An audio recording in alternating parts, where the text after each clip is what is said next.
welcome to the Safety Doc Podcast with your charismatic host and prominent safety expert, Dr. David Perrodin. Be entertained and informed as the Safety Doc discusses both best and bizarre practices in safety preparation and crisis response. The truth will keep you safe. Follow Dr. Perrodin on Twitter at SafetyPhD. Hi, everybody. This is David, the Safety Doc, and welcome to the Safety Doc Podcast. A thank you to the 405 Media out of Los Angeles, California, for carrying the Safety Doc show 7 days a week, 2 p.m. PST. Please tune in to the Safety Doc Podcast out of the 405 Media, Los Angeles, California. Today, we are going to learn about the Cajun Navy from Katie Pechon, and guess what? The Safety Doc.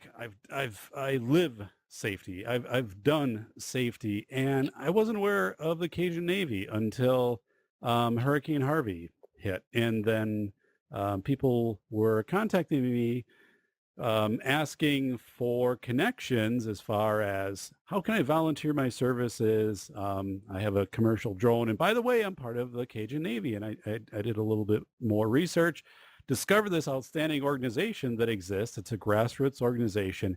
Now, when you first hear it, maybe you have the reaction that I did. I was thinking Cajun Navy, this is going to be a handful of people who are going to get together and pick up trucks and go and help out. And oh my goodness, it is nothing like that. It is so much more organized, and the dedication and depth. And what's really striking me, and I'm going to talk a little bit here in the intro about it, is that we are now 3 weeks post Hurricane Harvey. And right now, the Cajun Navy is still very much hard at work. So the media moves on, after a few days it moves on. We have Hurricane Irma, then Maria, and then other things in the news, and organizations move on, they scale up, they scale down, but the Cajun Navy is doing so much of the work of helping people get their lives back together, like ripping out drywall, rotted drywall, helping people, cook meals and just get life kind of back to where it should be. And that's Katie. And hopefully you don't have a black lung from tearing out some drywall, Katie. So, because I did see a couple pictures of you doing that. And I know that's really risky stuff, but let me do an intro, and then I'm going to bring Katie on board here. And so, when we think of rescuers, our thoughts default to police, fire, and EMS. However, another group, a much less formal group, has been significantly involved in natural disaster rescue efforts across the southern United States, primarily Louisiana, Texas, and Florida, not exclusively though, for the past decade. That organization is referred to as the Cajun Navy and refers to ad hoc volunteer groups comprising private boat owners who assist in search and rescue efforts. I read that there was a meteorologist that was part of one Cajun Navy dispatch team. I think there's a cat, which is a member of the Cajun Navy, just made an appearance. For those of you watching on YouTube, the show is YouTube, plus, of course, Apple Podcasts, and syndicated through the radio station and so forth. So these groups are formed after the aftermath of Hurricane Katrina and reactivated in the aftermath of the 2016 Louisiana floods. And Hurricane Harvey and Irma really brought the Cajun Navy to the forefront. And we learned about the Cajun Navy from the media covering these events. But what we learned, we saw some images and we learned a little bit. But when we talk to Katie, Katie's going to give us the inside perspective because she works with the Cajun Navy. So the Cajun Navy works alongside traditional government units such as fire departments and National Guard. Yet the role of the Cajun Navy is not sanctioned by the government, and the function of the Cajun Navy, exactly how it operates, how it dispatches, and how it's sustained, remains hazy to those not directly involved with the organization. That's why I wanted to do this today, because I want to let's take away some of that haze, because this is an outstanding organization. And in fact, get this, okay? So in 2016, last year in Louisiana, a couple bills started to surface wanting to regulate the Cajun Navy. So all of a sudden we have this volunteer group giving of their time, their own resources, paying out of their pocket gasoline to go into their boats and their trucks, and taking off work, taking time off and doing all of these things to help out the goodness, the core of what it is to be an American and just a humanitarian. And suddenly some of these bills surface, and we'll talk about those in a little bit with Katie, but really surface not because there's anything quote unquote wrong with the Cajun Navy, but more or less wanting to be there as a way to protect municipalities, states against possible litigation for sanctioning some of these rescues.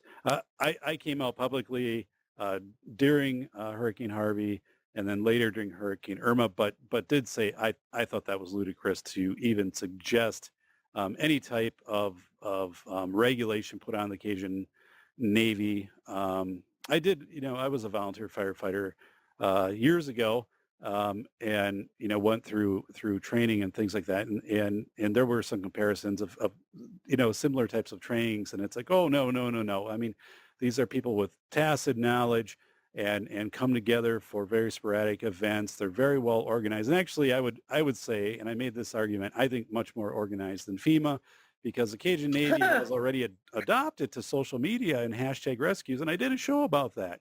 And the Cajun Navy was right there, a step ahead. And actually, the people I talked to, who I refer to as agents on the field, but a number of people in Texas, Louisiana, that informed me and helped inform the show, were just singing the praises of the Cajun Navy and said, hey, they were ready for interfacing with people via social media, and that's something that FEMA wasn't ready to do.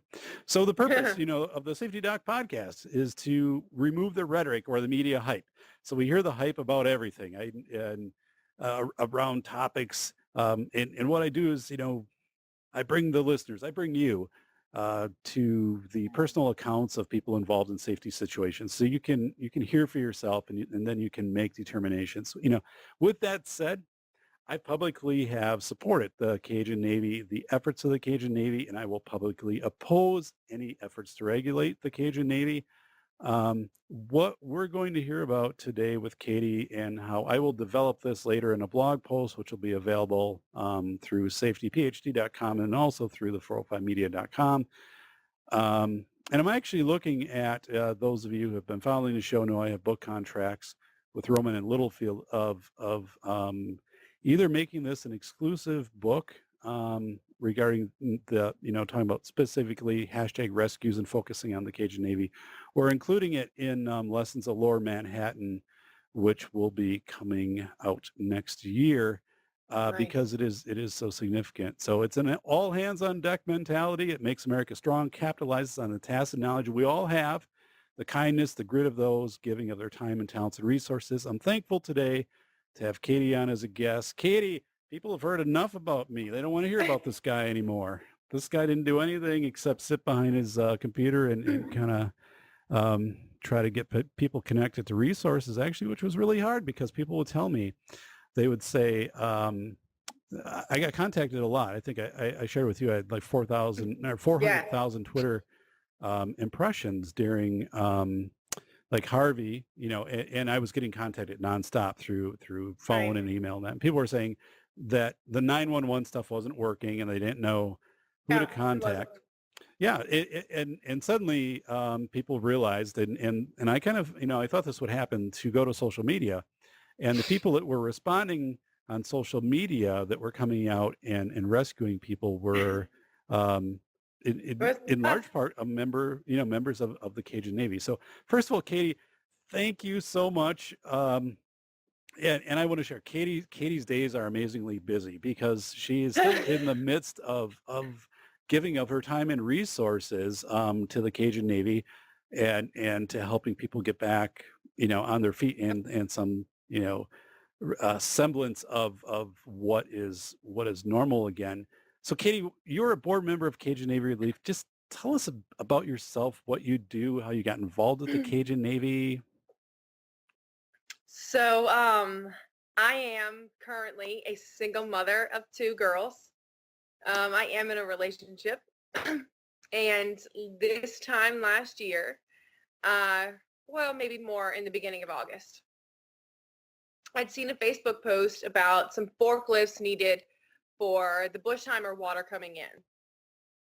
Nasty water, but some Oh my people need goodness. it. Okay. My little girl's Paran, which down here in Cajun land is godfather, is with the National Guard. So I was trying to collaborate with the area that the forklift was needed in him to see if, hey, he could help assist. That was my extent of wanting to be involved with the Cajun Navy. Okay. Let me get you a forklift. Well, slowly after that, the post I referred to, which was Ryan Romero's post, who is Cajun Navy's president and my best friend, Nice. kind of threw me into dispatch, and then threw me into supplies, and now is throwing me into his right-hand woman. Okay. But I simply started off as a response to social media posts on Facebook, and it literally took off overnight into to boat rescues. And my first boat rescue, I'll never forget. A lady stuck at St. Stephen's Catholic Church called me via Facebook Messenger. And I'm new to this. I've just downloaded this mobile walkie-talkie app, Zello. Yes, I heard a lot about Zello. Yeah, okay. Which only, by the way, I've just figured out only has 14 employees. So kudos to Zello for being able to do what they do. Yeah, and they're out of Texas. I looked. That's Austin, Texas? Yeah, you bet. Okay. And 14 employees. Wow. I don't think they realize what they have on their hands. So I sent a Zello request to, hey, I need a boat to St. Stephen's Catholic Church. This gentleman and his wife were from Mobile, Alabama. Very good friends of mine now, Greg Howell and Kimberly Howell. We have Zello handle names. It was In the Wind. Okay. And my apology. No, them being Alabama and us LSU. Okay. She's referred to as cousin wife. All right.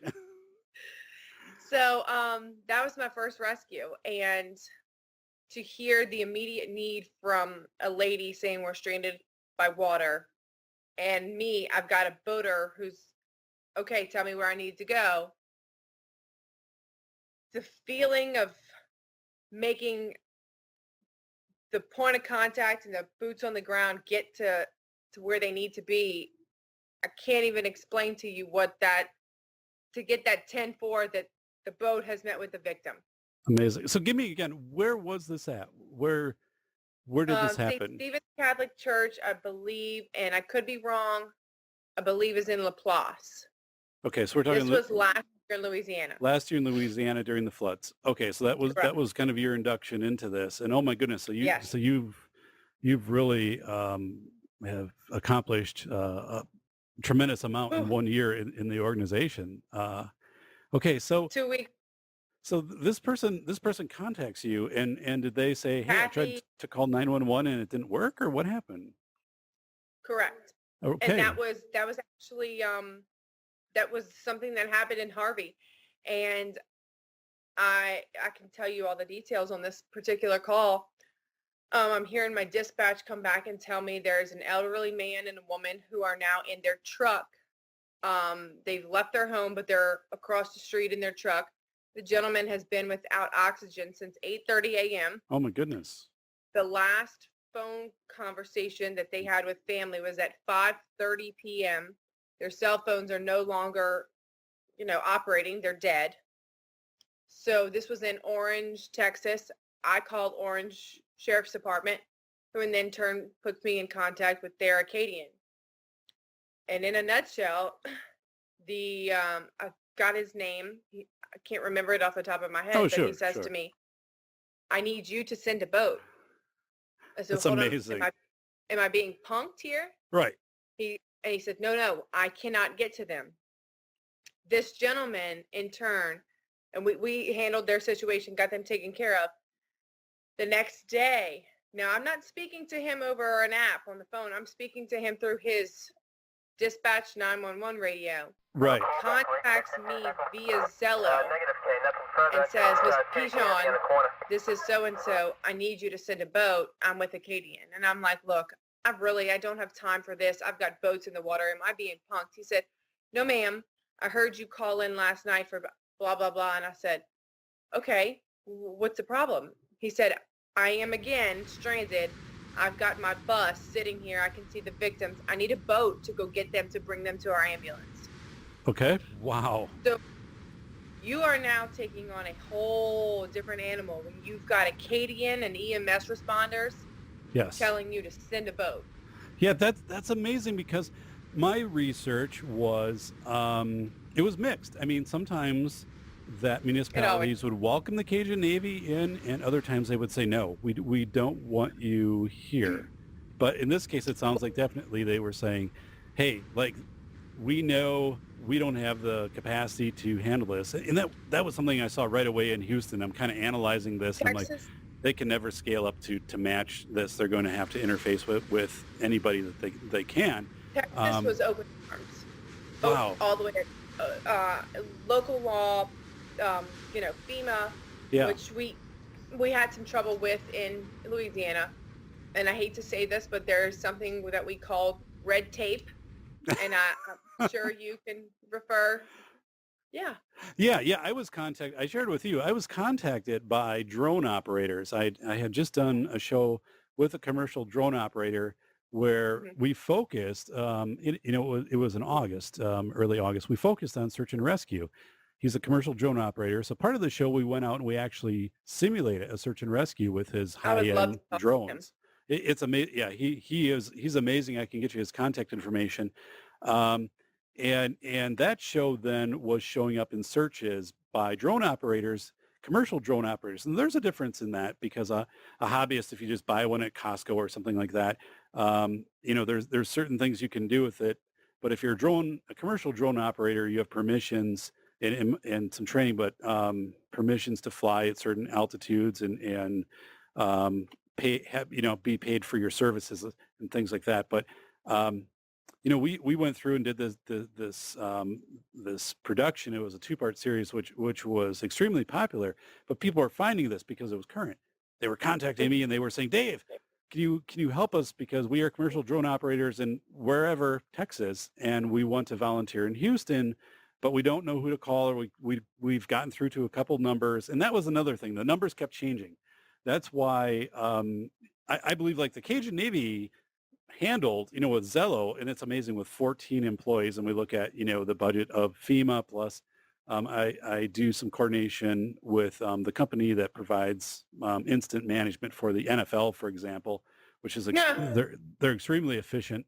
But thinking of 14 employees, and but yeah, so they were contacting me and they were saying, Dave, we were either getting turned away or people don't even know where to connect us in, but we can come in and do reconnaissance. They obviously drones can't fly during high winds or anything like that, but as soon as it was done, they wanted to volunteer. So I was working with my quote unquote agents in the field to try to get some of them connected up, but largely they were being told no. And I think part of it too is like people don't understand the capacity of drones. Right. That they can come in and you can do a longitude and latitude. You can do surveillance and get the high definition video. And if you're dispatching somebody, Katie, and a drone operator can get out there with a drone, they fly 70 miles an hour and kind of get an overview and say, okay, here's what. Tell me that the Lumberton Bridge is down. Yeah, stuff like that. Or I've already sent a boat out there. Yeah. So the value in that, and I think what this really revealed in Harvey, well, and then of course it went into Irma, but was that FEMA and local rescue wasn't collaborate. They don't. There wasn't interagency or multi-agency collaboration, and also they were still operating off of the old communication systems, which was based off of cellular and still getting text messages through cellular, and that our 911 centers could handle whatever. They could not. They No, could not. no, and people took screenshots. Yeah, and Katie, people would send me zip files with like 300 photos of like their screenshots saying 911 was down, or like little clips of their conversations. So The majority of the 911 problem was yeah, Port Arthur, in Lumberton, in Orange. 911 wasn't down. They could not get to the victims because they could not get their ambulance to, they don't have high water vehicles. okay, So, yeah, that so makes sense. people, because I actually took on a call in Port Arthur, I'm not understanding why a young boy has called in multiple times that he's got elderly people that need rescue. And I finally, third time of calling, I said, let me ask you a question. Is it that EMS doesn't want to go over there, or is it that EMS cannot get there? And that's where the miscommunication was. EMS was not, or sheriff's office was not responding or communicating to the fact that they're trying to get there, but they cannot. Okay, wow. So there's a lack in communication when it comes to, we're calling in a rescue to a sheriff's office or EMS from what we're getting through our ticket system. So you have to understand that as a sheriff, a deputy, or anything, they kind of are skeptical because it's not the victim calling in themselves. It's a member of Cajun Navy who may be or may not be. And once you take the time to really verify yourself with them and say, look, this is who I'm legit. I know Right. that it's hard for you to understand that, but this is the address. This is the ticket I've got. These are the notes I've taken over the last 12 hours of trying to get someone to help. Sorry, people are calling. Is it a boat issue, or is the fact that you just don't have the manpower to get out there? Right. That's amazing, because see, I didn't know that, and again, that didn't come out through the media in anything. No. Um, so tell me, Correct.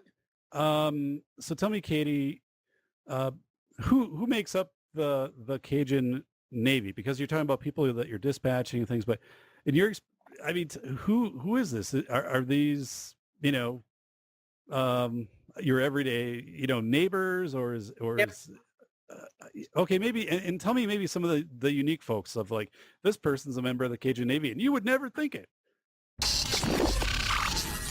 Thank you for tuning in to the Safety Doc Podcast with the nation's leading safety expert, Dr. David Perrodin, author, radio show host, university instructor, researcher, expert witness, and consultant. Powerful testimonials. Dr. Perrodin has a strong reputation as the go-to safety consultant, and he was still able to exceed our expectations. When we went looking for an expert in the field of crisis preparedness and prevention, David was the single person we pursued. Not easy stepping into the touchier subjects of life, but Dr. David pulls it off. Take a listen. Now, back to Dr. David Perrodin and the Safety Doc Podcast.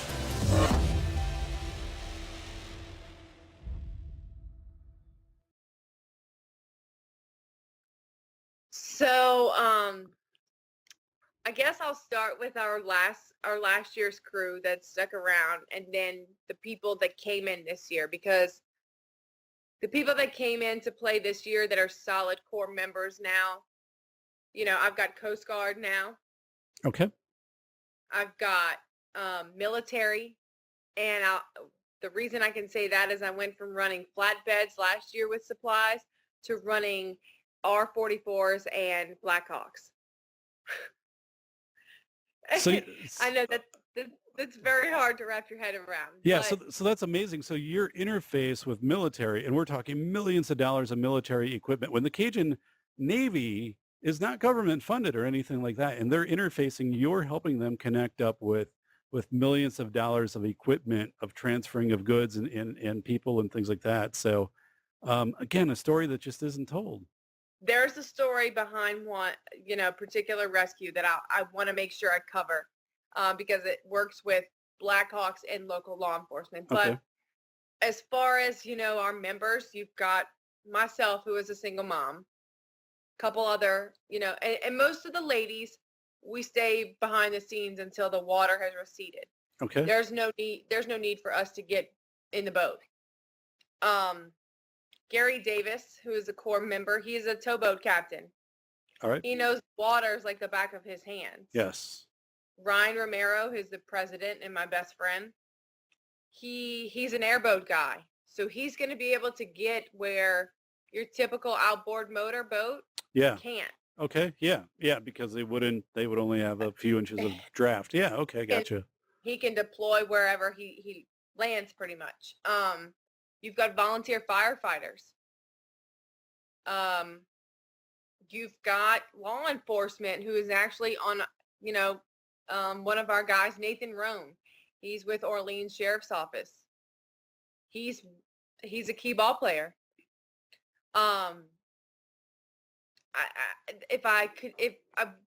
There's probably a core 30 to 40 of us. So a couple things stick out right away. One is, we're talking about firefighters, we're talking about police. So people are thinking none of these people would be involved. This is just going to be, people who are your redneck back of the wood Cajuns. Yeah, I don't want to say that, Katie, okay but what you're saying, what you're saying is exactly what the initial thought kind of comes out from somebody. I've been to the areas, but yeah, I was thinking I don't know who these people are, and I don't know how they're pulling. So how do these people even get together, though, Katie? Is there like a regular monthly meeting? No. Is there some kind of? So how do you know like who's actually? If right now, like how could you put a list together of saying this is who's in my Cajun Navy? Is it chapter or what?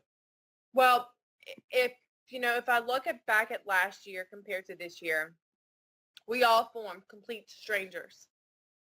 Our first meeting was in Lake Charles at the Civic Center. And David, when I tell you that we had been going so long, not meeting face to face, we had to recognize someone by their voice and their Zello handle. Okay, so kind of like shortwave radio operators, if they come together. Talk to me because I can tell you who you are. Yeah, okay. And unfortunately, at the time, people had to return back to life. I, on the other hand, had going through a divorce. When I didn't have my children, I had to find a way to keep me busy. Okay. So staying active and volunteer was something to keep me grounded and keep me busy. And then when Harvey rolled around, incredibly, the group from last year just picked up right where we left off. Amazing. And running boat ops better than I have ever seen. So if you need to get a hold of people, Katie, so this group did meet at the Civic Center. Otherwise, they're kind of doing like communicating by email? There's like a listserv to update. No. I guess what if all of a sudden, something came in, something happened, hypothetically like a dam or a levee collapse, all of a sudden just happens, and now you need to respond.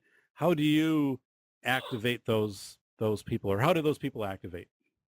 Somebody's going to come across and tell Cajun Navy. And if we've got the means, like, unfortunately, we don't have the assets and the means to do Florida and Puerto Rico. Right.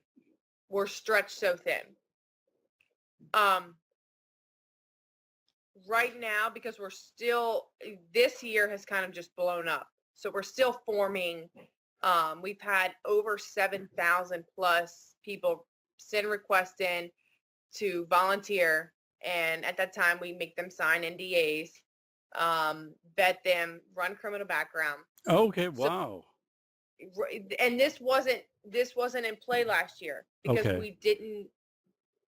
this didn't blow up to what it has now. Right. So going through all of that, it's a process. People have to understand that we're getting request after request to want to volunteer. Yes. And there are only a core group of us that are able to handle that kind of information. Okay. For everyone's safety. So we're doing the best. We don't have any natural disasters. Puerto Rico, yes. But to get into Puerto Rico right now is almost impossible. And I can yeah, say that first. there's something called the Jones Act too, which limits, any type of outside resources coming in because it's a U.S., territory. So I've got generators that are going on a C-130 through military there, and that's about it.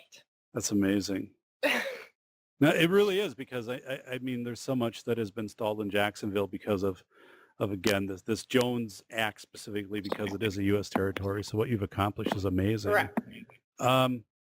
So you say somebody becoming a member of the Cajun Navy.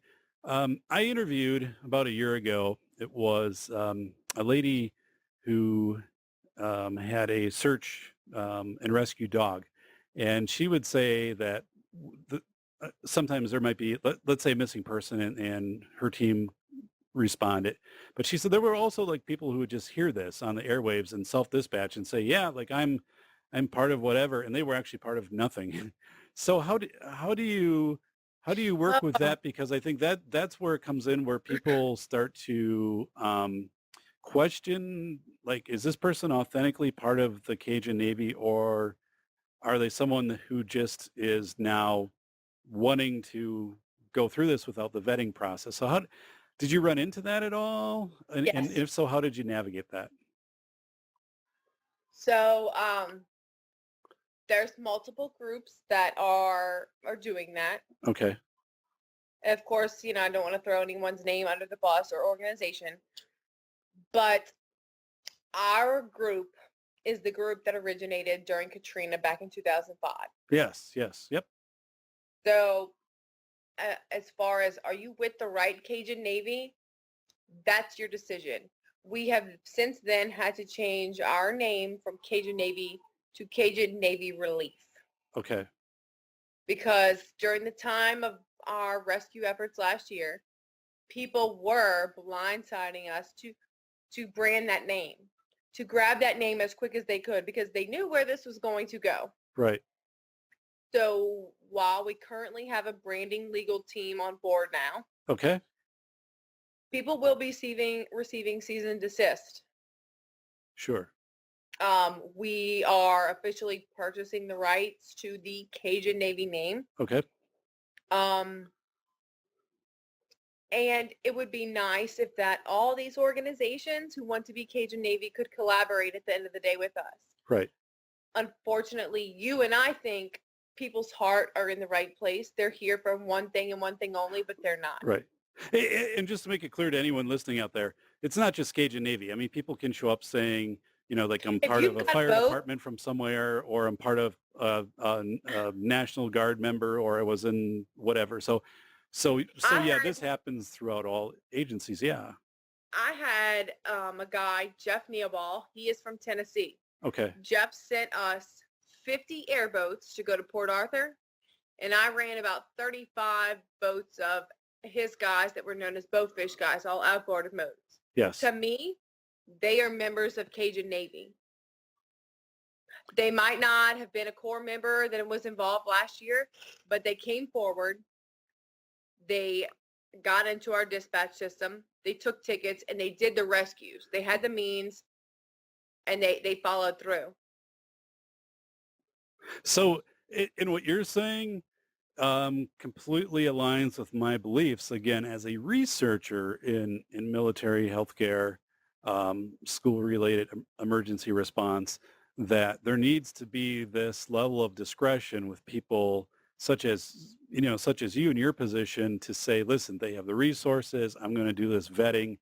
My tacit knowledge, my gut feeling, it's more than a gut feeling, but I mean, is saying this is a legitimate organization. They have these resources they're committing on their own to this. I mean, they have vesting in this. They have experience.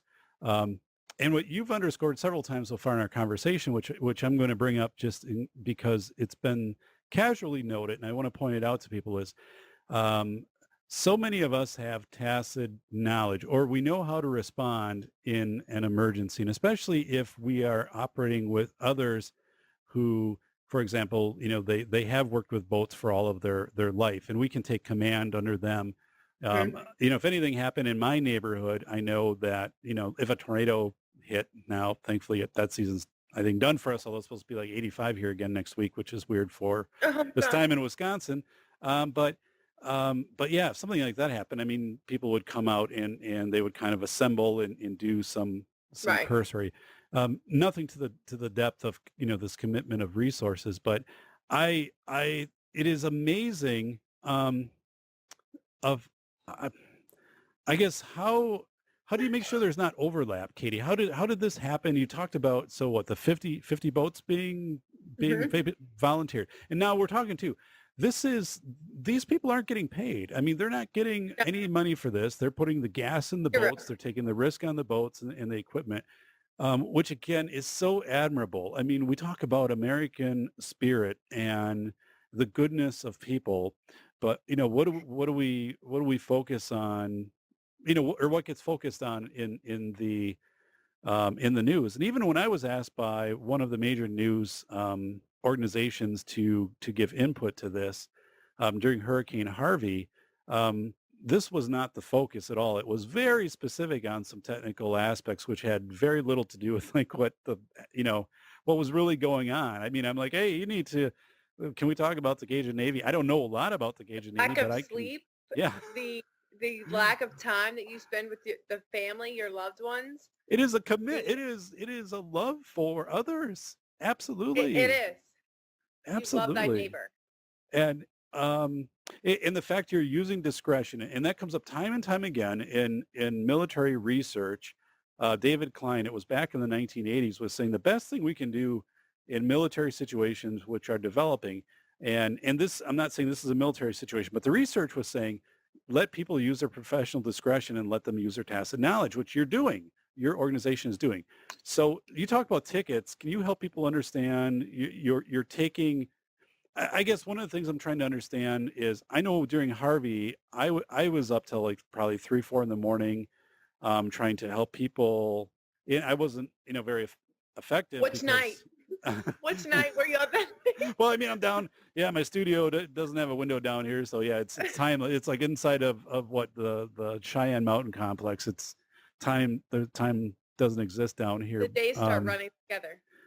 But how did you?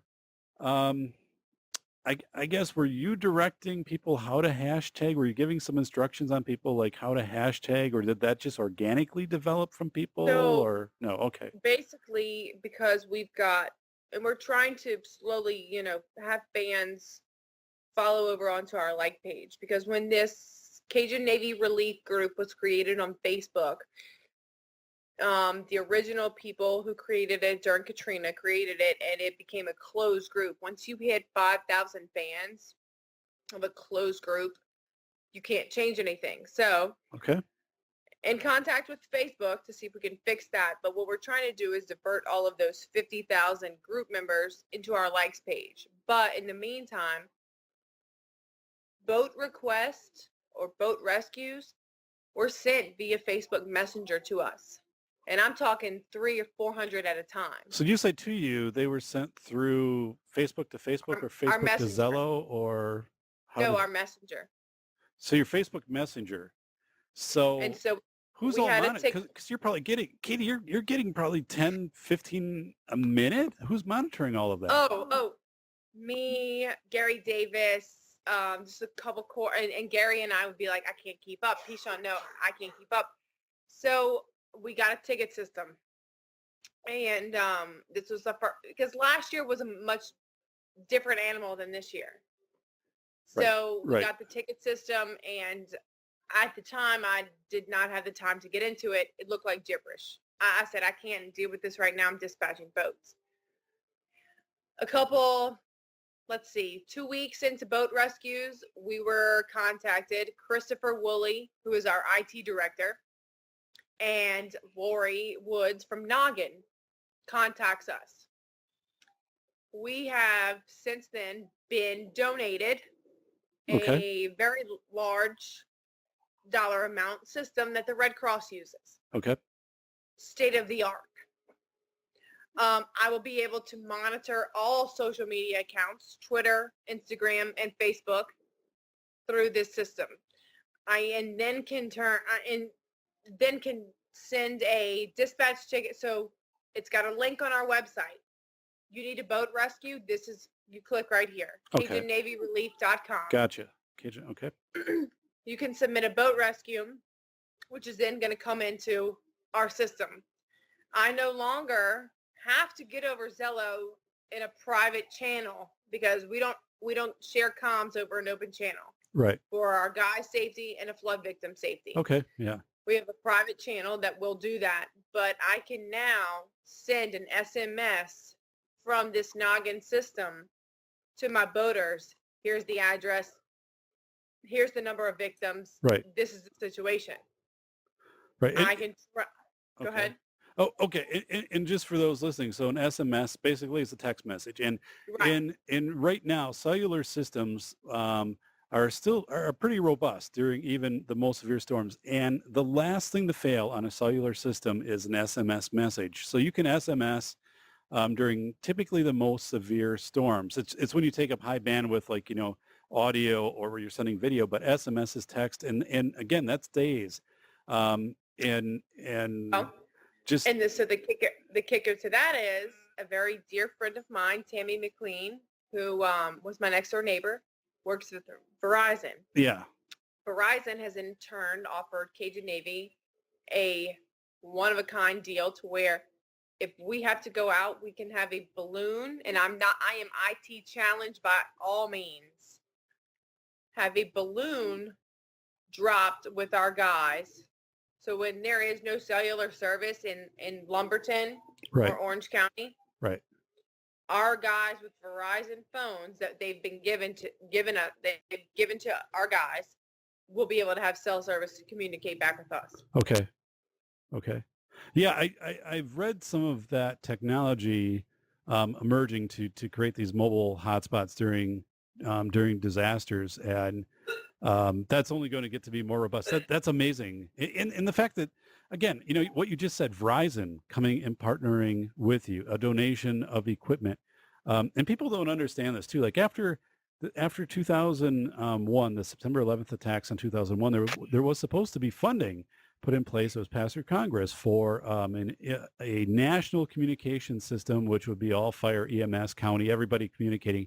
To date, that's never happened. So these communication systems, which we think are there, like FEMA's going to be able to come in, and it was interesting for me because where I work is close to where FEMA staged all of their Wisconsin dispatch. So they had numerous vehicles loaded with, you could see, loaded with water, High and loaded water with vehicles. goods. Yeah. Yeah. But the thing was, like, this was this was like last week that they left. So, we're talking a couple of weeks after the disaster that they're coming down. And I want to set the timeline for everybody. So what was happening, and again, I have, and I share this with Katie because, the show does have a following. So it's very convenient for me to, as I would say, contact agents in the field. And these would be people who follow the show from Texas, from Louisiana, from Florida, and so forth. And they would send me screenshots. And one of the things that they were so frustrated about too was like, call this number, call this number, call this number, No. call this number. It was coming down through like the state government, and then all of a sudden, and people would say like, I'm okay if I'm in my house, but like I'm on the move now. I don't even know what county I'm in. I don't know any of this. Like I just need, so and FEMA We and need these them systems to coordinate with us. Yeah, and what people are used to right now, and there was a change. It was statistically proven around 2012 that people, in the event of a crisis situation, I think it was Ball State University. I'd have to go back and look at the study, but it was right around 2012. What people are going to do in a crisis situation is they're going to go to their phone and they're going to seek out through social media. Yes. And actually that happened in 2011 in Japan. They had a earthquake and the Fukushima nuclear disaster. There were a lot of communication cellular systems down and so forth. And people were going to their phones and to their stored Google Maps and using those to still navigate.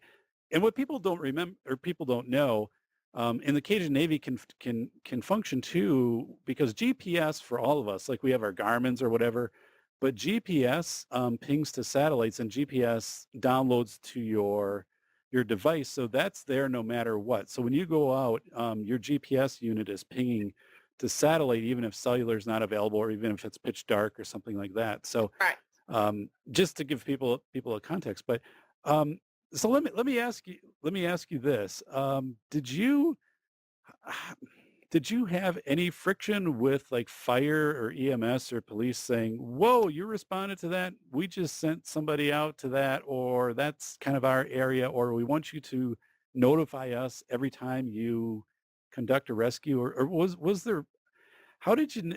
I know interagency things like multi-agencies that never works well. People say like it does. I know it doesn't for a fact. It doesn't. You're right. So how did you? And And was there any resentment, a little bit too, of people saying, "Hey, like the Cajun Navy just kind of came in and did what we're supposed to be doing as a we fire had department"? the thing that worked for us is that we had the green light from Texas governor, Louisiana governor, and Senator Mills, who I've got to give a major shout out to because I've worked with him hand in hand, spoke on the phone with him. And I can't believe Captain, he's with the Louisiana State Police. What was happening at the Texas line border is that some people in Texas were like, no, no, no. Right. You've got senators and state police captains that have said, no, we've given the green light. Let these crews in. After we've already had police escort. So I did have an incident in Orange, Texas, where a PD, not sheriff or anything of that, PD, and I don't mean to downgrade anything, but at a time of need, honey, step down. You are not I am not the person you want to mess with. Right. We won't reveal their name and completely destroy their career. But yes. I've got a 20 to 30 crew of boaters. Right. That are trying to get through, and you're holding them up because you're telling them they're in the same line of traffic as everybody else. No, ma'am, they are not. Your local sheriff's office has already been aware of the green light. Right. That is something that me in particular, I don't handle very well because I am in relationship with law enforcement. So I have to hear her back into things as far as, well, this, and that. But you don't understand. In my opinion, we've got the green light from a governor and a senator. There should be no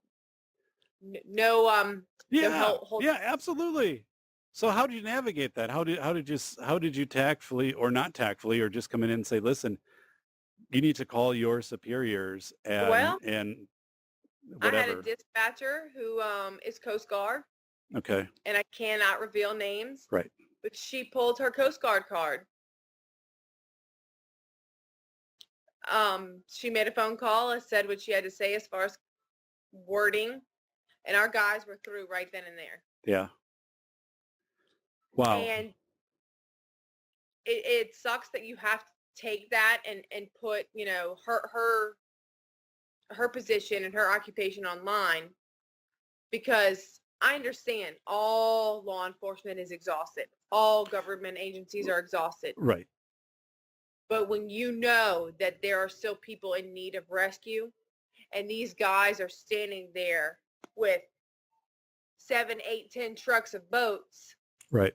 They're not there for shits and giggles. Pardon my French. They're there because they're on a mission. Right.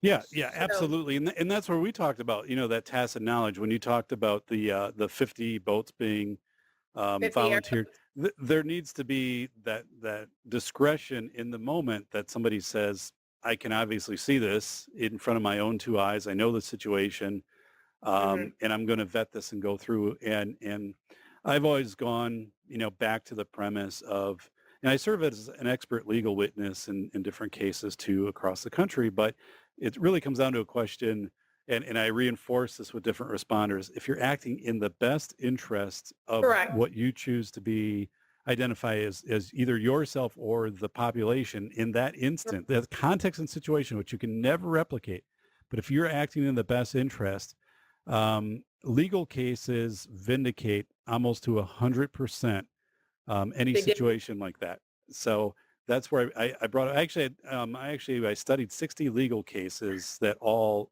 came to the same conclusion of saying, yeah, when people are, and that's the thing is we need to overtly tell people. So for people listening in this that might be fire, EMS, county, and whatever, is that fact that reminding people to act with discretion and best interest. And if there's a question like that, to quickly get on communication just to do a verification of saying, but yeah, to not be someone And that's holding up resources coming right. in. And I'll say that, as far as fire goes, Yeah. here in Louisiana, the first fire department to actually make a call out was Livingston Parish Fire Right. on Facebook. And when I saw that, I was Wow. like, this is real. Their fire department went to their Facebook page and made the call out. Amazing. I still have the screenshot. But I think people watching what happened in Louisiana, Texas was just open arms. And, not to downgrade what this deputy may or may not have been doing, because I'm sure she was exhausted. Yeah. Her Absolutely. family, his family, they may have not been flooded. She or he may have not seen them in days. But when we've gotten most of the state of Texas, law enforcement, government officials working with us, to have one person hold us up like the fire on my ass, when I've got 40 boats that I know can get to, Port Arthur and Vidor. Right. Yeah, absolutely. We didn't have enough manpower. So, Katie, have you seen the movie Convoy? I think from the 70s. I have not. All right, you have to see it. Anyway, they blast through a line of police trying to keep them from delivering. So yes, you would love Convoy. In my shrimp boots. Make sure. I don't even know how you can find it, Netflix or whatever. But so I'll find it. So I'm thinking, so we're talking people who are volunteering. So how do you manage when you have people volunteer and then they may be like, say, I can give 10 days and then I need to come back to my job and everything. But then other people interface in. How do you work with people who are coming in and exiting? Because right now we're 3+ weeks into Harvey. The Cajun Navy is still boots on the ground. And in addition to you, I mean, people have been sending me images where, they are helping, and you've sent images, but people, clean out their house and put, their doors back on and just, everything to get their lives starting back in order when everybody else is kind of let. When the media thinks it's all said and done. Yeah. So that's another part of the Cajun Navy. I'm just giving a shout out, and I usually don't do this. So, and I'm not a member of the Cajun Navy, and I don't have an agenda to promote here, but this is just the right thing, folks. I mean, and I want to do this very strongly because when we get 2 years down the road, if there are no hurricanes in 2018 and 2019, someone's going to come up with an idea. We're going to have some turnover in, legislation, or we're going to have some, attorneys who are going to be working with states or municipalities saying, oh, you know what, maybe you could be sued if something happened, if whatever, and people do stupid things because they forget the past. And so like, the stupid people that have done stupid things, which there are other organizations, and I can't name names or specifics. Right. You can Google them and find out who they are yourselves. It's very aware. The FBI is into them. Wow. So when the FBI can see an organization that is doing the right, and then you've got other people claiming to be Cajun Navy under another name, just added something to it. Right. Can't say specifics. We've had multiple cases. We just have handed over to them. When you in turn offer a flood victim, if you do this for me, we will then do this for you. Oh, okay. I see what you're saying. No. Yeah, quid pro quo of Yeah, give us so extortionate. much money or give us this or hey, that's a nice table. Can we So take it? eventually, government and local law, they'll see that there is only one Cajun, and that doesn't mean that other members can't come in and volunteer, but just know that there's going to be a protocol, there's going to be a vetting process, there's going to be a criminal background check run. Right.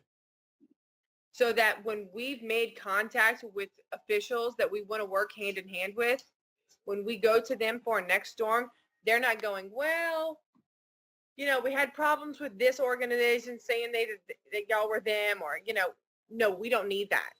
Yeah. We want those organizations to know we worked with y'all last time. Y'all made things happen. Let's go again.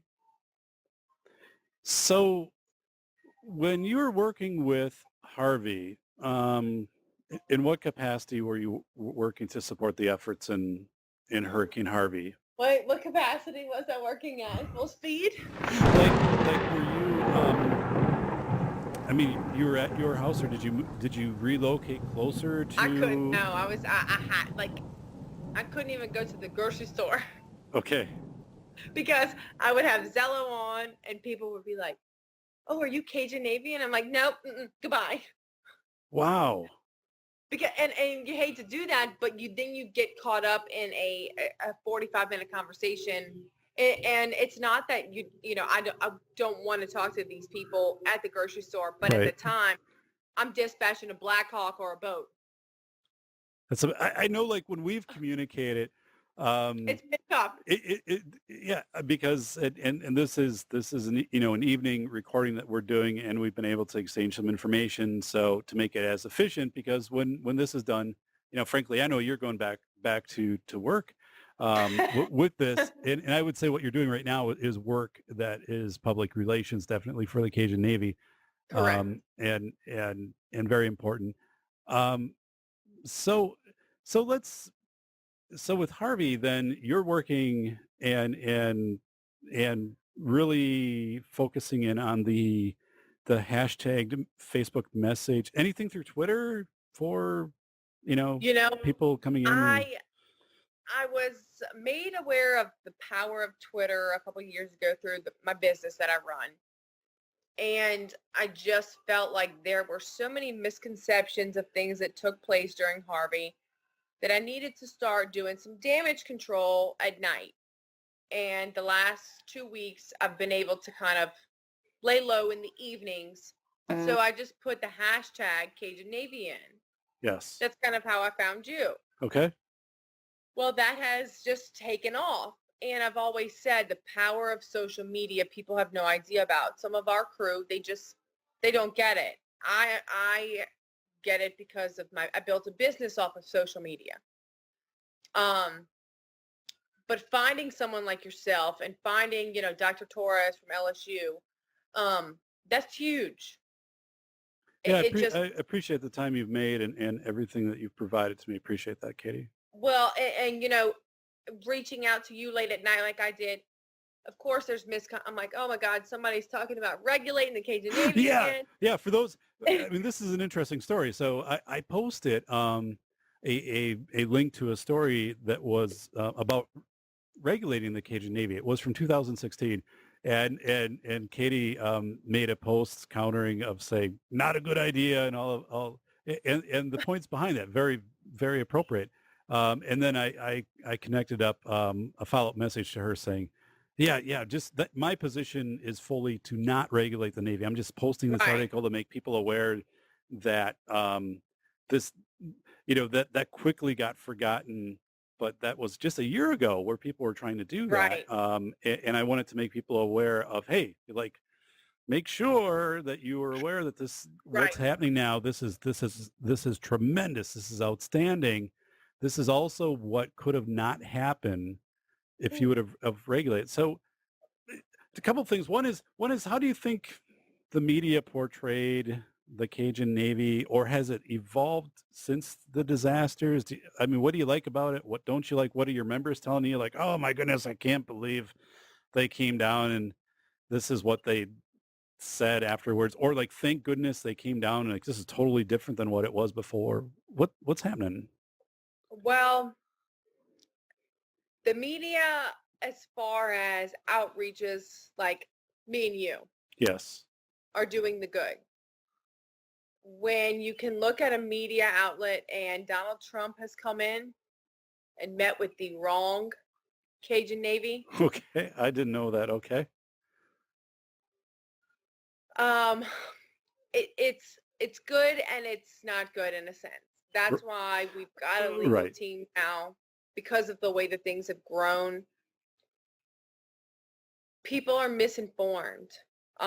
People are donating to the wrong group. People are donating to an LLC, not a 501c3. And, Yes. I don't know, for those of you listening, I don't know if you understand the difference. A 501c3 has got to report any monetaries, where they go. An LLC does not. So if you are donating to someone listed as a Cajun Navy with an LLC, you need to step away as quickly as possible. Yeah, that really becomes that's a business out for profit, and what you're Correct. talking about is a nonprofit, and also nonprofits are held to very rigorous, Very reporting standards too, correct. compared to an LLC. So yeah, And we're kind of fighting that battle as we're finding out people, well, I donated to this group. No, ma'am, you didn't donate to this group. You know, I did probably 24 or 48 hours of damage control about the Cajun Navy being shot at. That yeah, was yeah. So did that happen? I mean, was your no experience people? Okay, so yeah, I mean, so right there, that story made it around the front. net several times. Like, yeah, people were shooting at the Cajun Navy as they were coming in with boats to try to rescue. Yeah, I heard it. Another organization that is not affiliated with us. Okay. So I did have to spend time away from my guys in boats to do damage control, which is unfortunate. Right. But this is a particular group that we've had to do damage control with for the last year. Because listen, 2 weeks up until Harvey, we were gutting homes here in Ascension Parish still. Wow. And this is a year later. Yes. So stopping? No, I have not stopped. Thank you for tuning in to the Safety Doc Podcast with the nation's leading safety expert, Dr. David Perrodin, author, radio show host, university instructor, researcher, expert witness, and consultant. Powerful testimonials. Dr. Perrodin has a strong reputation as the go-to safety consultant, and he was still able to exceed our expectations. When we went looking for an expert in the field of crisis preparedness and prevention, David was the single person we pursued. Not easy stepping into the touchier subjects of life, but Dr. David pulls it off. Take a listen. Now, back to Dr. David Perrodin and the Safety Doc Podcast.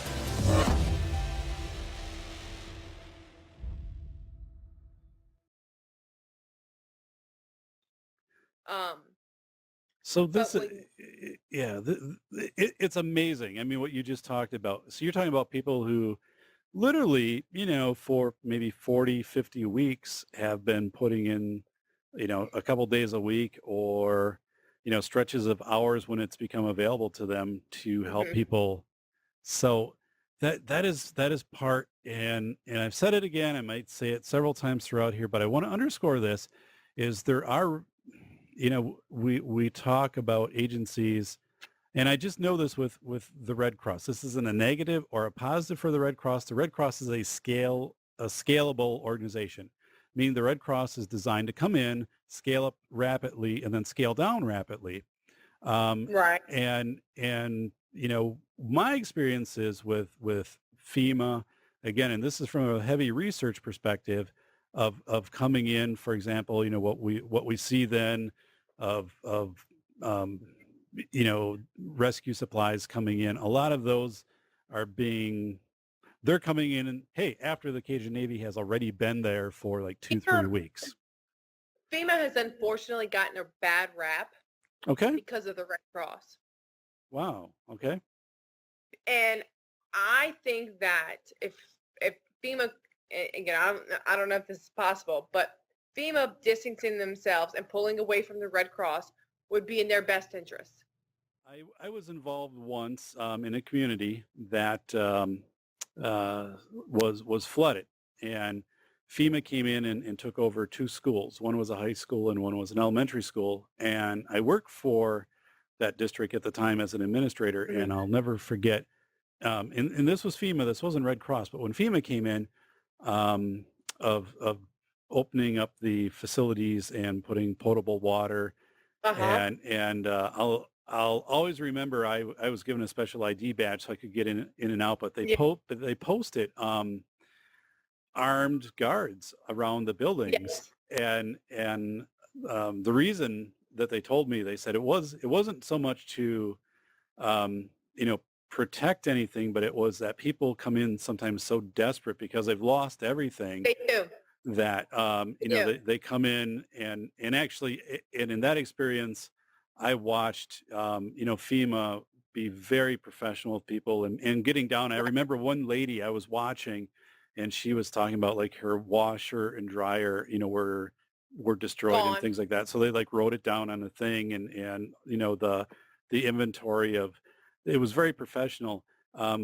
But yeah, it was this thing where I didn't expect, the armed guards, and the guards were like, no, it just people And you need when that. they lose their everything, They become desperate. they become desperate, and if they do receive a challenge or even to defend anything that they might be bringing with them.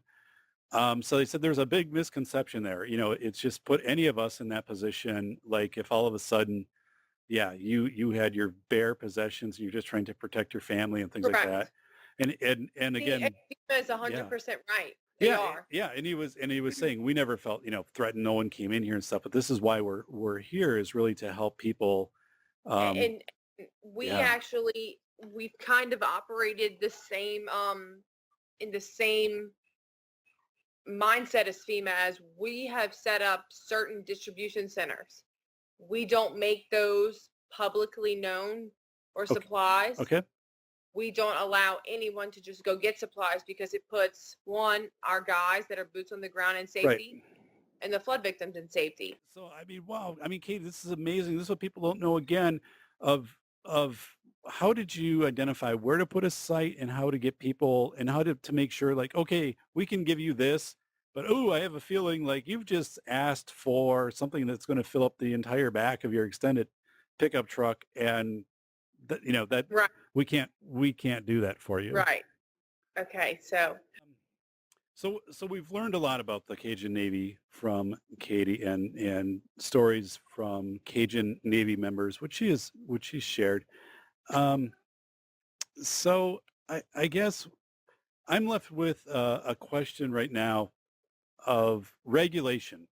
Has there been any of your members who have expressed concern of, like, are we going to be regulated? Have they had these discussions? Do they want to do something even like self-regulate, like say just to protect ourselves, to make sure that we don't have other people coming in? Maybe we should have a registry where we all carry like a card, and the technology I'm assuming is out there today where you could cross-reference even I don't know, what is it, a QR code or something where, it could be, and it correct. could go a database, and it could be authentic. You could authenticate that person in an instant, just And that so that they're them. I mean, and um, that's kind of what the system that we have established with through Noggin OCS.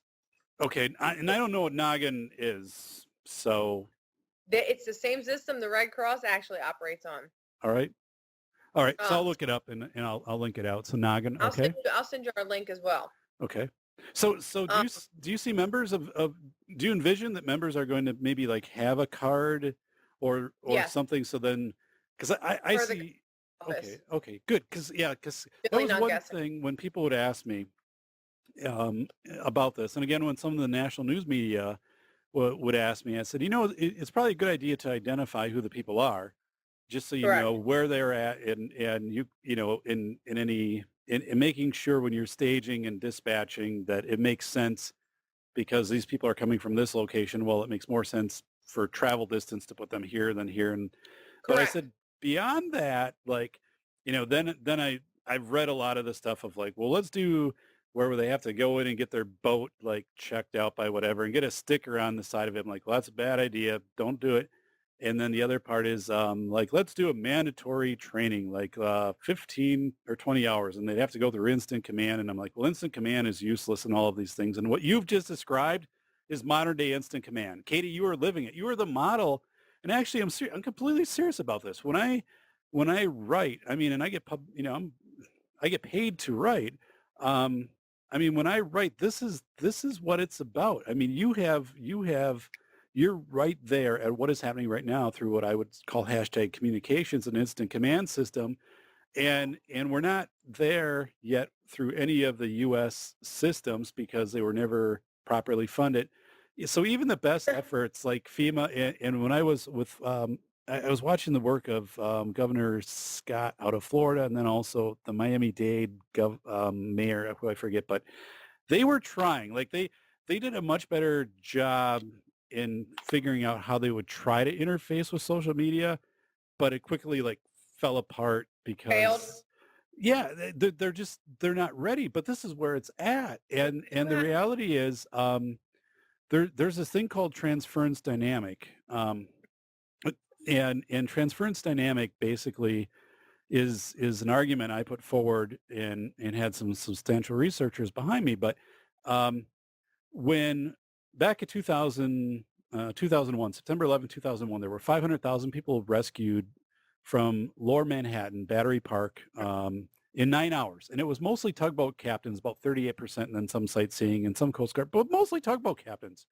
And they did this rescue of 500,000 people in 9 hours. And so there's been a lot written about it.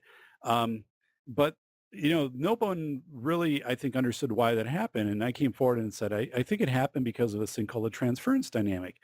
And people growing up, so they studied who were the average people rescued. Well, their typical age was 40, and they were like growing up in the 70s and 80s, and they were in the finance business, whatever. So, but I went and I looked, and I did this with some researchers actually that work with the White House, and who have done this for 30, 40 years, have been on all of the the specials on Nova and all of these types of things. It was pretty incredible. But I said, I did this, and I'm like, these are the same people that were like from 1980 to 1985. We launched the space shuttle. The Soviets thought the space shuttle was weaponized. 83 there was the Strategic Defense Initiative of Star Wars. There was the song Nana, 99 Red Balloons, and 85 there was Sting had I Hope the Russians Love Their Children Too. Just all this. But the point of that was, as all of us growing up during that time, so these people being rescued, they were taught, you fear the enemy, which is out there, and the military will protect you. So if anything happens, look to the military, and the military will protect you. So as soon as they look out to the harbor and they start to see Coast Guard boats, they're thinking, this is a Navy this is a military rescue, which it wasn't at all. This was a civilian rescue, similar to the Cajun Navy. Now this only it manifested for about 9 hours and then it faded. That's how long that system was there. And then, I mean, tugboat captains volunteer time to ferry people back and forth and things like that afterwards, and some supplies. But really, the rescue was 9 hours. So, but in 2012, and we talked about this from a research perspective, things changed and people went to hashtags. So if anything happens today, people aren't going to whatever. And just for an example, and this works today. Back in 1995, the Murrah building bombing in Oklahoma City. So Katie, back in 1995, there were only 16 million people worldwide that had internet access. Worldwide. Okay, back in 1995. So today, virtually in the U.S., everybody, and across the world, more than half the world. And that's something when 1 billion people don't even have electricity. So the fact is, it's going to be social media rescue. People have their mobile devices. They have their GPS maps through those. They're used to them. So this is what we have to interface with. And that's why Zello was effective. That's why you're effective in what you're doing. This whole thing of they're putting out the 911 numbers. I'm like, that's not going to work. Nope. Old technology. It's not. And yeah, this stuff just doesn't work. But the fact that you were able to scale up so fast was I mean, it's just flat out incredible. And it's for when you have EOCs working with you, Right. emergency management working with you, Right. sheriff's office working with you. That is what makes things happen. And to know that we can have EOCs and emergency management officers working with us, we should be able to have FEMA working with us, not trying to regulate us. Yeah. Yeah, I agree with that. I agree with that. I don't think there's any place for regulation in this. So let's say that regulation happened though. Okay. Now I'm going to throw this hypothetical out there. Let's say, regulation passes and people have to register. They have to pay a $25 fee a year to be a member. And they also have to, have their boats go through some, I don't know, pseudo whatever inspection. Plus, by the way, you have to take a 15-hour class, and we'll offer these in conjunction with the different universities or whatever on instant command. We don't need that. So what universities are offering things to us now. What would happen to the Cajun Navy if that passed as a bill? In your perspective, what would happen? We would form under something else. Okay. So you're going to do the workaround. So you're like, okay, you Bottom did that, line. but forget it because the disaster is going to happen. You're going to need us anyway. Okay. Because you know just as well as I do, David, if we're regulated to do that, it's not going to happen. Yes, absolutely. Yes, that's what. And there's going to be a bunch of Cajuns and coon asses that are going to get together and make something happen regardless, because the government is the last to respond. Yeah. Yeah, and that was the point that I made. I said, well, two things will happen. One is you'll get some people who will drop out of this because they'll be like, forget this, I'm not going to go through this process. Absolutely. But if things actually came down to seeing other people in need, and this is, again, you're talking about people who have been working months ripping out drywall and helping people, they're going to be like, And that's well, not going anywhere anytime soon. Yep. They're like, I'm defaulting to the best interest. I'm defaulting to what it is to be an American, what I think is right. And I'm just going to do this. And the reality is if they want to come and take me on, take me on. And if that ever happened, Katie, I fully believe that bills like that would instantly be gone. Like there would be, the state legislators or the governor would come in and say this is gone. This is bad. And I don't say that to try to to encourage, I don't want to send the wrong message with that, but I'm saying this is such ill-founded legislation. And the reason this happens, and we talked about this before, but the reason it happens, again, is not because the Cajun Navy is ineffective or that they're coming in and complicating rescues or whatever, or not competent. None of those things are factual. The only reason this comes in is it's a liability issue. Is it, or is it because it's another way to tax people? I don't know if you gain a lot of tax. I mean, my own perspective would be, I don't know if you gain a lot of tax off of it. I think it would be someone just afraid of liability. And I'll say that after working as a school administrator for a number of years of some of the crazy things that our lawyers would tell us, or that would consult to the district on some liability practices. And I'd be like, well, we can't even, I mean, if we, one, for example, one was, I had a lawyer tell me every bus that you have, you should have an aide on a bus with an EpiPen in case a bee flies in a bus window and stings a kid and they have a reaction. You should have an aide who's trained an EpiPen on every bus that goes everywhere, no matter what. And I'm like, well, that's not practical. And we never had that issue. And they would cite one court case. There'd be there was this case in Connecticut where this one time, and I'd be like, well, you could do that for anything. I'm like this one time at band camp? Yeah. I mean, it's the same thing. People will take the one thing and they'll extrapolate it and put it out. And that's what I think happens. And I did read, and maybe you're more familiar with this, were there 3 members? Now, it's said in the article they were affiliated with the Cajun Navy. They were electrocuted during a rescue because they came in contact with underwater power lines that were underwater. Are you familiar with that? I am. Okay. Is that a factual? And again, that could happen to anybody involved. I mean, these are rescues. This isn't. These are very sophisticated, risky situations, and it could happen on the 9/11 rescue too, boats. That could captains. happen during a tornado when volunteers are sent out, and a new volunteer doesn't realize that ground wires are still hot and you've got to have electrical boots on. Right. So, to say whether or not that was one of our members, I know it was not, because our guys, I'm going to tell you this, and any government agency that wants to say, Are you like in an earthquake right now where you're at? Like, do you Yes, need to we go under a desk or something? No. Okay, I'm just kidding. Katie's kind of moving the So a lot of you are going to listen to this, but for those of you watching it, the camera just moved a little bit. So and most of the members know it's Pechon. They're very well of Pechon. I get things done, but I get things done while I'm multitasking mother.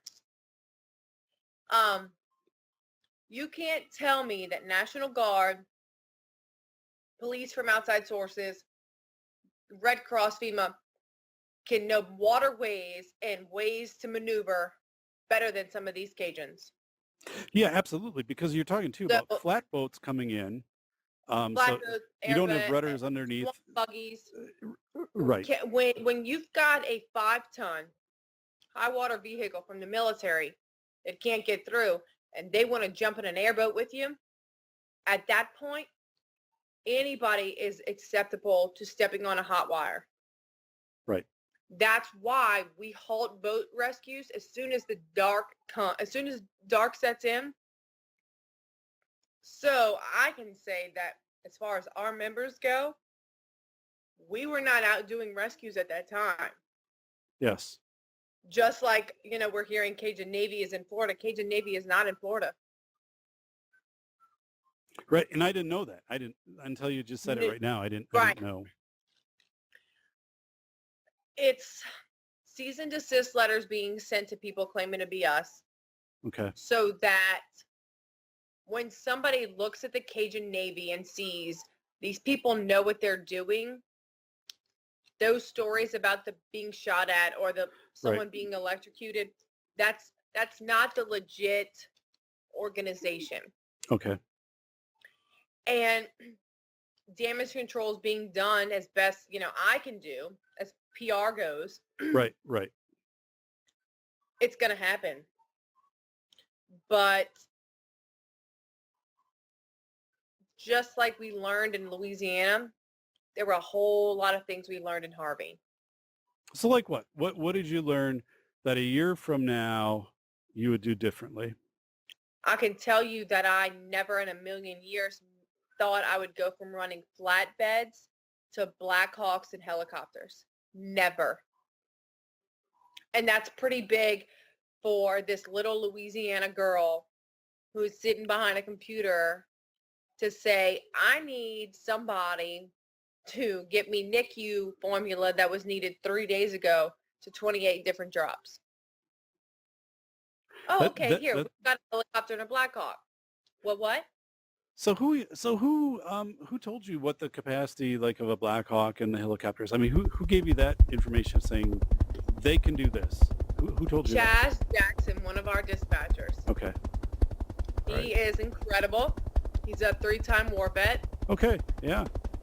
And I learned that there's a difference when you are contacting a helicopter or any aircraft. You need to know the weight and the dimensions down to the cubic centimeters.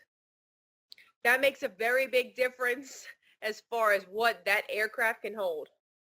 I did not know that. It makes perfect sense. Yeah. It makes perfect sense. Yeah. But, to have Cajun Army, Chris King, dear friend.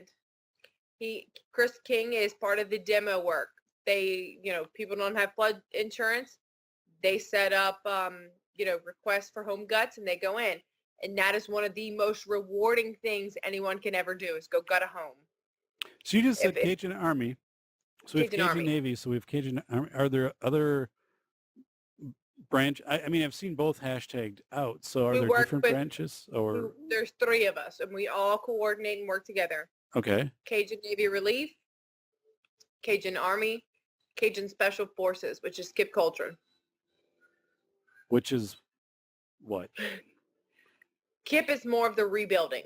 Okay. So Chris King and his his Cajun Army crew come in and gut. Kip is going to come in and rebuild. Okay. Because there's no way Cajun Navy, as boat rescues and supplies, can continue to go forth in that kind of effort. Right. So thankfully, we're called the Cajun Nation. Okay. And, when I'm able to, I go help home gut or I learned how to float sheetrock. Yeah, I sheetrocked my garage. If anyone wants to see photos of that, and they would be not calling me down to help at all. It's very tough. It is very tough. Yeah. So no, I mean, and there's pictures that you sent of you doing that and others. So absolutely amazing. So one of the things I'm going to have you do, Katie, is to kind of email me the different underneath the Cajun Nation, what that looks like as it branches out into Cajun Navy, Cajun Army, and then kind of the post-event rebuild. And this is what I think, again, makes the organization so incredible.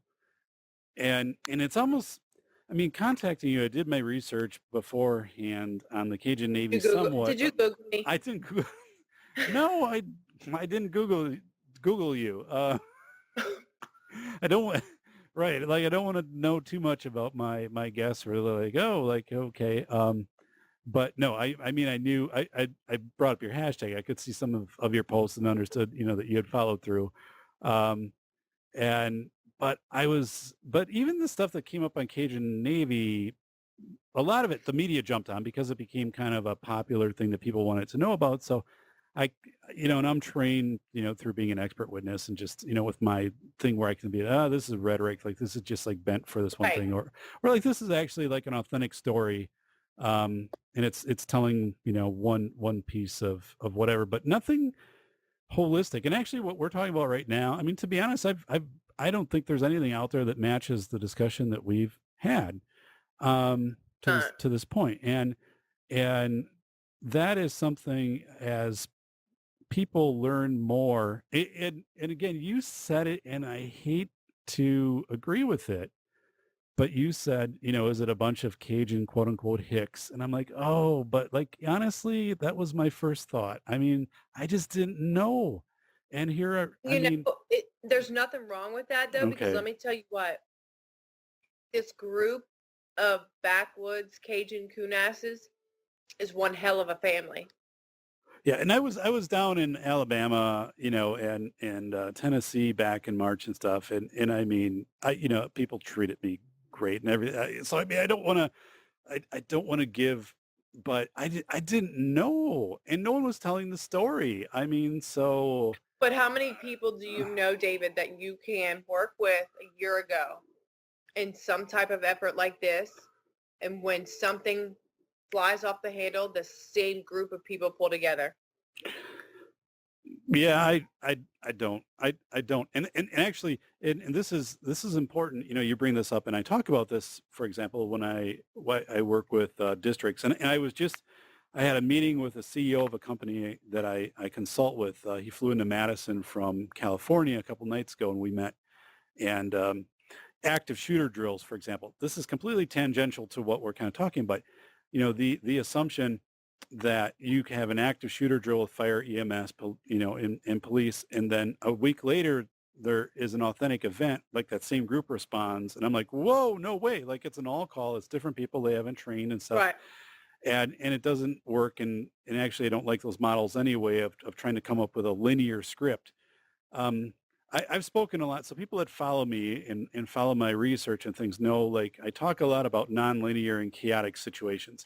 And what you're dealing with, Katie, in the Cajun Navy is a situation that is chaotic.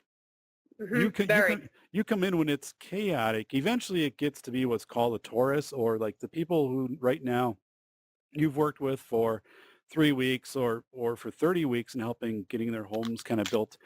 That's a Taurus, or some kind of, there's some type of normalcy, even though it's not normal, but they kind of know, like, they get up. But the Cajun Navy came in during chaos, and actually during chaos, people can make really, really good decisions, and the military knows this, and that's why the fact of people, when you come in, there can be an impression of, oh my goodness, these people are going to come in and get overwhelmed and stuff like that. But no, actually, it's not. Like things get to be really clear, especially if you have the Right. tacit knowledge. You know the boats, you know your equipment, you know yourself, and people again, You're right.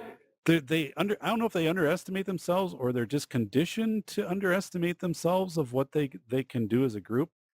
But I guess I got off base a little bit, but you talked about a group, actually that group of that tugboat captains. I mean, there was very little turnover in tug captains in the New York Harbor. A lot of these tug captains had come together. And Gary Davis is one of those. Okay, they had come together for decades, and they might have, like a day, there's high waves, so they've had to like cross over and help other tugs, with boats and stuff. So they kind of did that. But what you mentioned of these groups staying together, especially when they're not compensated and other things, drives down to the core of just human values, a humanitarian, and something where I guess it's called what I would say like a deterministic quality, meaning like they're coming in saying, I know I can have a change that's going to positively impact this. Correct. No matter what Exactly. anybody has said, and it's kind of like this crazy thing of, and I talked about this once in a show a long time ago, but if you go to a kindergarten class and you ask like, hey, who's the fastest runner in class? Like everybody puts their hand up. Like I'm gonna put my hand up over here. I was a pretty fast runner, still can run pretty fast, but you get to like fourth grade and you do the same thing. Who's the fastest runner in fourth grade? And then they're like, Sarah is. Like they know, like they've distinguished. People underestimate themselves too. Yeah, and I think this whole thing, like, the Cajun Navy, it's like, who's able to do this rescue? And everyone's like, we can do it. Because no one's told us we can't do it. And they can do it. They know this stuff. Like they have this. They have the tacit skills. They can, people are smart. They read things. And and the way that, we can get communication to people, and this will only get better. Like you talked about Zello. And I gave Zello a shout out because I was, Oh yeah, they did an awesome job. which I've been trying to contact them on the daily. Okay. So yeah, I think I'll do a follow up with them. I got a hold of, I don't know if you're familiar, and I'm not, I guess I'm doing a product plug and I don't get compensated for them at all, but there's this thing called, for anyone watching in the video version, but this is Jackery, We have J-A-C. Okay. Jackery's, and for those listening, Jackery is a power source. Basically, it's a battery, but these things are made like super tough. They sent us a ton of them. Oh, nice job, Jackery. Awesome. They awesome. sent us. Mine's around here somewhere. It is amazing. Okay. So I don't have it hooked up to my phone though, unfortunately. So Jackery, is this portable power supply, and it USB charges. Amazing. And now they're coming out so they can even charge drones. So this is the other part, because drones actually only go for about 15, 20 minutes. And we need to talk about the drones. Yeah, let's get to that right now, because tell me your experience with commercial drone operators and what happened. I personally, and I talked to my president, Ryan Romero, about this. We didn't experience much. And there was, a lot of FFA regulations. Yeah, absolutely. No fly zones at times. And the curfew being in effect by certain towns. I didn't particularly even I asked Ryan, did we deal with, we didn't really deal with drones, but it's something that could be hugely beneficial to the Cajun Navy when I need a boat rescue done because it's an emergency, to say, can you tell me if this Lumberton Bridge is down before I send a boat 2 hours out, which is normally a 45-minute hour, because you have to remember there's other roadways closed. Right. So the normal way a boat would go is not going to go. It took guys 6 hours from Orange to Beaumont. Okay. That's not normal. Right. So when I've got something else other than having to fuel up a Black Hawk or a helicopter that can tell me, no, this is shut down, this is full of water, it's huge. I just don't have the right contact yet. Okay. So, was anyone approaching you of saying, hey, I'm a commercial drone operator, or like we are a commercial drone operator group? Ryan and I had a contest to see who could get the most drones. Okay. But we had to stop because we had something else going on. All right. Okay. No, we haven't. So Katie, that's interesting because I got a ton of contacts from drone operators, and again, it was just because I had done a show a couple of weeks prior, and that actually was one of the reasons the national media contacted me, because they were very much interested in hearing the story of how drones could come in and do reconnaissance and It'd be understand. huge. And it was and I said, yeah, that potential, that's totally Huge. there. So this is an interface that needs to be worked out, because the frustration experienced by commercial drone operators was, I mean, I felt horrible, and I was trying to work through my connections, but again, you're right. You run into things where the FAA has ultimate regulation over commercial Correct. drones. So like even an inch above your lawn is controlled by the FAA if you're a You're right. commercial drone operator. And what they do is they have certain areas which are no-fly zones, and typically they're near airports or prisons or things like that.